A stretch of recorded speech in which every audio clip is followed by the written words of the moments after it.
Bon. Bonsoir mesdames et messieurs. Rapidement, j'ai juste un petit message à faire passer. On est du Congo-Brazzaville. Nous sommes des militants pour une cause panafricaine. Alors, je tiens à intervenir par rapport aux soucis que nous avons tous. Pendant que nous avons des soucis en France, il y a certaines personnes qui profitent du système et qui se la coulent douce. Le système dont je vais parler aujourd'hui, ça s'appelle la France-Afrique. C'est un système qui fait que les Africains viennent toujours en masse en France. On n'est pas là pour demander de l'argent. On est là juste pour faire passer un message, pour sensibiliser et éveiller les consciences. Voilà. Alors, je viens du Congo-Brazzaville. C'est un petit pays de 4 millions d'habitants, 4 500 000 habitants exactement. Nous produisons dans les années 2013-2012 296 barils par jour de pétrole. Alors, nous avons de l'or chez nous, nous avons du diamant, on a tous les minerais. Mais comment s'explique-t-il que dans ce pays-là, on ne voit pas cet argent-là? C'est parce que au moins 1,5 milliard chaque année disparaît du Congo-Brazzaville. Cet argent-là vient où? Aux dirigeants français. Cet argent-là vient aux dirigeants français en appauvrissant notre pays. Alors, la France-Afrique, c'est un système qui a été créé par Charles de Gaulle pour maintenir des dictateurs à la tête des pays africains.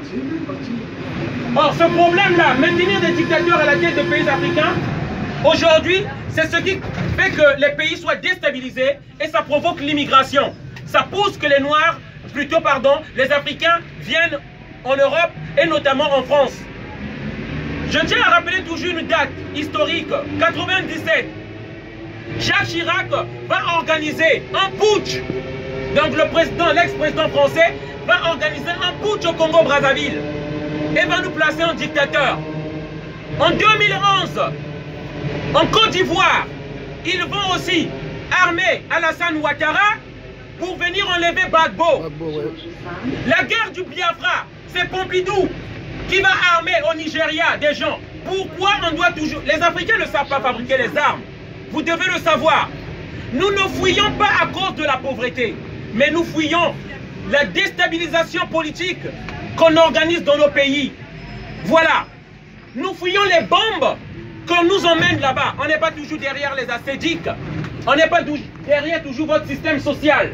On fuit les bombes qu'on nous envoie en Afrique. C'est pourquoi je voudrais interpeller M. Macron, qui va sûrement être futur président de la France. Il faut qu'on arrête avec ce système-là. Moi, je voudrais rentrer chez moi, mais je ne peux pas rentrer au Congo-Brazzaville parce qu'il y a un dictateur qui m'attend là-bas. Et une fois à l'aéroport, direction inconnue, tu vas mourir, on te tue. Beaucoup d'Africains voudront rentrer chez eux. Moi, à l'exemple, mais je ne peux pas rentrer lorsqu'il y a une déstabilisation politique. Ils font sciemment de déstabiliser l'Afrique, nous imposer des dictateurs, car ils aimeraient négocier avec un homme que de négocier les intérêts avec tout un peuple. Et ce système-là, ça ne marche plus. C'est ce qui provoque l'immigration. Et on vient partager le repas qui était pour une personne en France. Ce repas-là devient pour 3 à 4 personnes. C'est ce que nous ne voulons plus et nous voudrons que ça s'arrête. Et vous savez, les conséquences de la grande immigration, c'est les attentats que nous avons ici. Cette immigration massive et incontrôlée. Voilà. Et nous dénonçons cela. C'est pourquoi je demande à tous, nous sommes les premières victimes. Réveillons-nous, lèvons-nous, afin qu'on arrête de déstabiliser l'Afrique. Voilà, bonne soirée à tous. C'est le message que je tenais à faire passer. Merci.